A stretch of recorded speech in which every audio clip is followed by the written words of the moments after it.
Ya, Bismillahirrahmanirrahim. Assalamualaikum warahmatullahi wabarakatuh. Waalaikumsalam warahmatullahi wabarakatuh.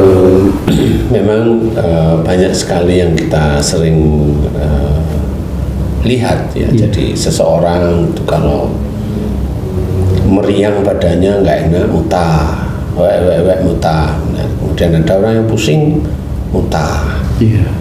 Kemudian orang yang lagi banyak pikiran yang muntah juga ada seperti itu. Nah, sebenarnya kondisi muntah seseorang ini bisa didetek sebenarnya. Jadi muntah itu adalah sesuatu yang awalnya dari lambung yang ada gerakan untuk mengeluarkan sesuatu dari lambung mau dikeluarkan. Nah, kalau itu persoalannya itu ada juga yang nggak cuma sakit tapi jatuh muntah ya ada. Ya orang bilang gegar otak ya, tapi kita jatuhnya muntah nggak? Oh iya benar, kalau muntah wah berarti gegar otak gitu kira-kira. Iya Pak. Jadi cara menganalisa ringan adalah lambung itu menerima makanan dari mulut. Nah, berarti makanan itu insya Allah secara harfiah manusia kan baik untuk tubuh lah. Makanan. Berarti ciri lambung adalah menerima makanan. Tapi kalau makanan itu dikeluarkan oleh lambung itu sendiri, berarti lambung tidak mau menerima makanan, atau dengan kata lain, orang itu sebenarnya harusnya semua orang itu mau menerima makanan hati, yaitu nasihat. Jadi orang yang keseringan muntah itu biasanya orang yang sering menolak nasihat. Insya Allah seperti itu. Jadi sering menolak nasihat. Kalau diberi masukan tuh yang ngeyel aja deh. Kalau diberi masukan ngeyel, diberi masukan ngeyel. Nah, orang-orang inilah yang kecenderungan kalau dia itu mendapatkan badannya ndak enak ya muntah.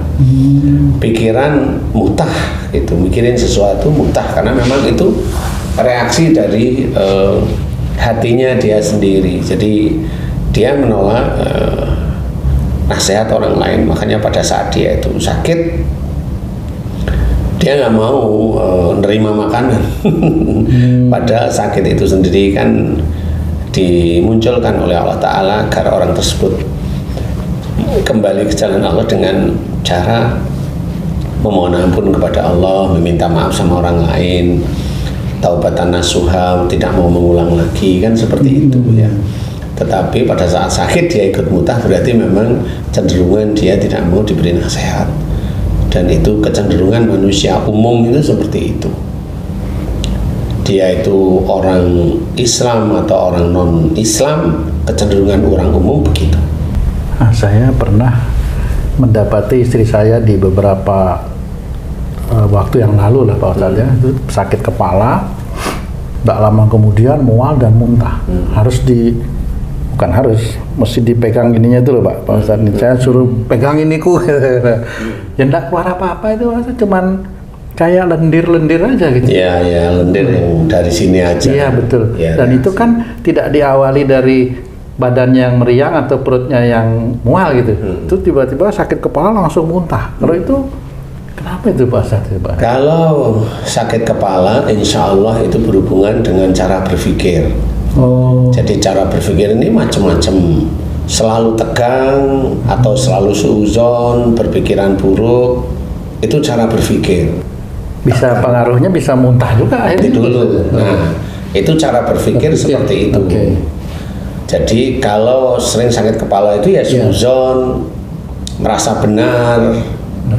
Ya, terus tegang, mikirnya itu selalu tegang, kenceng, emosional, cara mikirnya itu emosional. Itu kan mikir emosional itu ya mikir ada kejengkelan kan seperti itu. Nah, kalau memang orang tersebut kayak umpamanya istrimu itu muntah, berarti ada tipe bahwa istrimu ini kalau diberi masukan sulit menerima. Jadi pada saat, dan kalau itu dikerjakan sehari-hari, agak sulit menerima masukan, hanya masukan orang-orang tertentu yang mau dia dengerin, umpama lah, ini yang umpama. Jadi kesehariannya seperti itu. Kalau dia pusing bisa aja muntah, jadi itu jadi satu.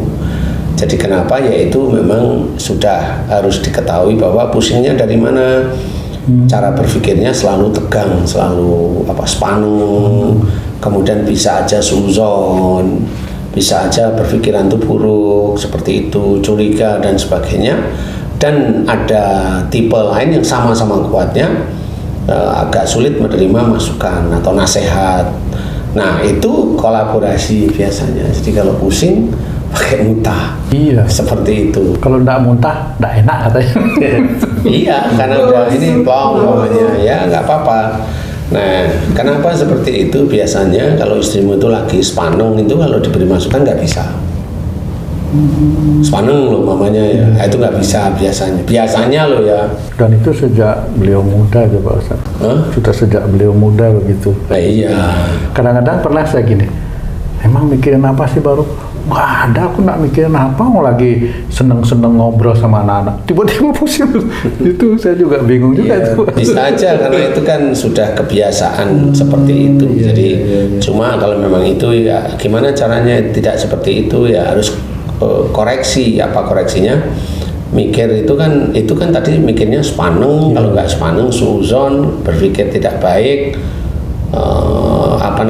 terus merasa benar atau bagaimana yang itu berhubungan. Kalau sudah spaneng biasanya dikasih masukan susah. Apa itu karena saya Pak Ustadz sebagai Ya suami? bisa aja, atau dari lahir ya bisa, semuanya kan bisa ya, semua ya. Genetik itu juga bisa. Jadi genetik bisa, kemudian karena kamu bisa, macam-macam lah. Masalah itu kan macam-macam ya. Sehingga nah itu harus diselesaikan. Caranya menyelesaikan gimana? Coba sekarang belajar untuk kalau diberi masukan oleh siapapun dengerin, itu nomor satu, belajar. Diajak baik, ayo disambut, seperti itu. Diajak baik itu disambut, bukan ditolak. Kan macam-macam. Ada momennya kalau senengannya itu di rumah diajak, yuk keluar yuk ke sini, karena dia senang di rumah ya. Enggak, padahal itu bisa aja untuk sosialisasi, kan gitu. Itu salah satu contoh enggak gitu. Bener kan itu. Itu kan penolakan sebenarnya, padahal itu kan seorang itu butuh sosialisasi gitu, seperti itu. Jadi kalau nggak bersosialisasi akhirnya dia senang di rumah, kemudian kalau ada masalah ngumpet di kamar, kemudian sedih sendiri, kemudian punya seuzon sendiri, mikir, akhirnya skizofrenia atau halusinasi. Makanya sosialisasi tetap dibutuhkan, di semua orang itu dibutuhkan ya, asal sosialisasinya yang baik ya, yang manfaat. Namanya kajian boleh kan seperti itu ya, atau memang ke tempat teman-teman yang memang baik-baik, boleh membicarakan sesuatu yang tidak membicarakan orang lain, silahkan, monggo kayak gitu. Itu kan bersosialisasi. Ustadz, kalau ada anak kecil Ustadz, dia sakitnya muntaber Ustadz, sampai dehidrasi, dirawat, diinfus, kasih cairan, itu apakah orang tuanya juga Ustadz? Insya Allah kalau anak dibawa sebelum akhir balik, insya Allah dari orang tua. Kalau ada muntah sama berak, berarti ini salah satu orang tuanya ini kalau dikasih masukan ini nggak cuma menolak, malah marah. Jadi nggak cuma menolak kan bisa diem, tapi nggak setuju, nggak mau. Bernya itu tanda-tanda marahnya. Iya, beraknya itu tanda-tanda marahnya dia. Jadi kalau dinasihati itu malah nyolot istilahnya. Kalau diberi masukan itu nyolot. Apa ya namanya nyolot ya? Ya nyolot aja. Ya emosi ya, malah tambah dia yang marah gitu loh. Seperti itu. Jadi itu yang menjadikan anak kecil itu yang muntah berak. Insya Allah seperti itu. Jadi keracunan ya bisa aja keracunan, tapi bukan keracunan biasanya. Itu kan biasanya diawali dari meriang dulu anaknya. Makanan kan dari makanan yang normal-normal aja kan gitu ya. Demam baru mulai dia muntah, kemudian berak. Nah ini diambil dari salah satu orang tuanya. Itu kalau orang tuanya tahu, loh ini kok kayak saya, kalau dikasih nasihat selalu malah nyolot, malah emosi, dia langsung menghadap pada Allah Ta'ala, sholat, kemudian mohon ampun jika anaknya muntah berak itu sebabnya karena kesalahan dan dia jika dikasih masukan oleh orang tuanya. Ini kan kalau anak kecil kan berarti ibu bapaknya masih muda lah sebenarnya. Kalau diberi masukan oleh orang tuanya selalu ngebantah, nolaknya itu nggak cuma diem tapi ngebantah. Nolak diem aja bisa mutah, ngebantah terus kemudian malah tambah marah, emosi. Nah, kalau itu langsung orang tuanya paham, ngerti, mohon ampun terus kemudian dia minta maaf sama orang tuanya yang sering dia gituin, anaknya insya Allah besok sudah tidak kumat lagi insya Allah. Dan itu sudah sangat banyak yang dilakukan oleh jamaah-jamaah kita itu dari begitulah caranya, walaupun tanpa obat insya Allah asal paham, oh ini kesalahan saya. Biasanya saya kalau diberi masukan itu ngebantah, tambah emosi atau marah, itu langsung mohon ampun kepada Allah Ta'ala. Biasanya waktu itu atau besok berhenti. Kalau tulus meminta ampunnya kepada Allah, tulus meminta maaf kepada orang tua, berhenti insya Allah. Itu langsung berhenti tanpa obat insya Allah seperti itu. Jadi harus belajar bahwa tanpa obat pun insya Allah bisa. Kita kembalikan lagi pada Al-Quran dan Sunnah Rasul sebenarnya. Bagaimana? Nah, kalau Sunnah Rasulnya, kalau ada orang bicara jangan motong, kalau diberi nasihat dengerin, kan seperti itu. Kalau bicara yang manfaat, kalau tidak manfaat diam, kan seperti itu. Jadi kalau kita senantiasa berlatih seperti itu, ya anak-anak kita insya Allah jarang sakit, jarang mutah, jarang yang aneh-aneh seperti itu. Nah Ustadz, kalau orang dewasa nih Ustadz, muntahnya ini berkaitan dengan penyakit TBC Ustadz. Suka muntah ada darahnya. Itu kaitannya dengan nasihat sama TBC-nya gimana Ustadz? Jadi kalau TBC bukan muntah ada darah, ada batuk ada darah. Batuk. Ya. Batuk. Jadi batuk yang bukan batuk yang ini. Ini batuk ini. Batuk itu batuk. Kalau orang Jawa bilang batuk. Jadi batuk seperti itu. Jadi bukan muntah. Bukan. Jadi batuk itu memang ada. Kalau momennya di situ ada darah, ada keluar darah, biasanya kan di daerah situ itu kan ada benda asing misalnya di tenggorokan. Itu otomatis Allah itu menjadikan orang tersebut itu batuk. Kalau ada benda asing di tenggorokan itu biasanya langsung batuk, reaksi. Entah itu lendir yang berlebih, dia bereaksi. Kalau ada darah, dia bereaksi batuk. Seperti itu. Atau dia batuk, kemudian karena keseringan batuk, meradang, kemudian keluar darah, tetap darah ikut keluar, bisa. Jadi di dua titik itu bisa. Nah kalau TBC memang ada ciri seperti itu, batuk yang tidak pernah berhenti. Itu TBC, itu beda. Nanti TBC kita bicara yang lain waktu aja. Jadi intinya adalah ayo kita belajar, kalau diberi masukan didengarkan, ya. Kemudian ya jangan jangan wong kita sendiri dikasih masukan bisa didengerin, apalagi malah minterin orang lain, ya nggak boleh minterin orang lain kan ya. Jadi belajar tidak seperti itu, sehingga nanti kita dilindungi oleh Allah Ta'ala, bahkan nanti kita istilahnya diberi hidayah oleh Allah Ta'ala dari apa yang kita lakukan. Kalau diberi nasihat siapapun, walaupun dia itu bukan pemuka agama, tapi kalau memang yang diomongkan benar, dengerin baik-baik. Kalau dari anak gitu Pak Ustadz? Ya maksudnya gimana? Misalnya anaknya menasihati orang tuanya, ya dengerin aja nggak apa-apa. Kalau memang dia benar kan nggak ada masalah.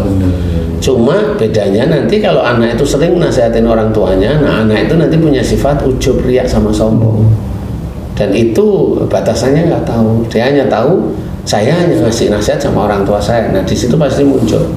Nah itulah cara untuk mengajarkan anak kita, boleh memberikan masukan, tetapi harus ada adabnya.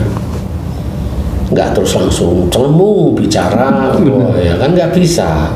Kecuali memang bapaknya salah namanya. Nggak, saya pernah sakit, terus saya bilang sama anak, papa ini istighfar Pak, itu kan nasihat ya Pak? Ya, boleh. Boleh ya. Karena kamu ngomong sakit.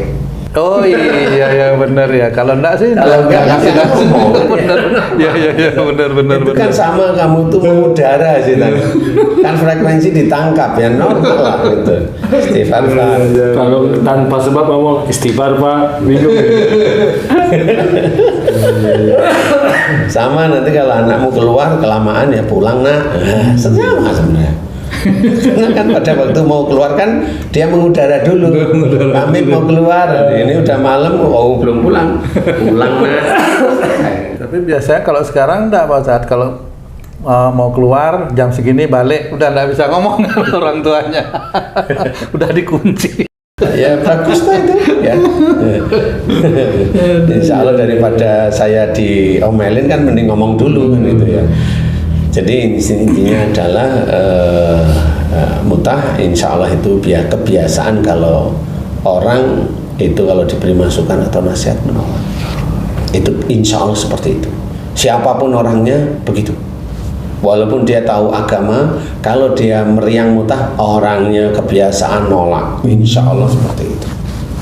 Jadi penyakit itu nggak lihat dia itu orang Islam atau bukan Islam, nggak lihat. Kalau memang dia ada salah dosa, muncul insya Allah. Kalau Allah mengizinkan muncul ya. Insya Allah seperti itu. Mudah-mudahan bisa manfaat. Allahu a'lam. Alhamdulillah, terima kasih banyak Pak Ustadz penjelasannya.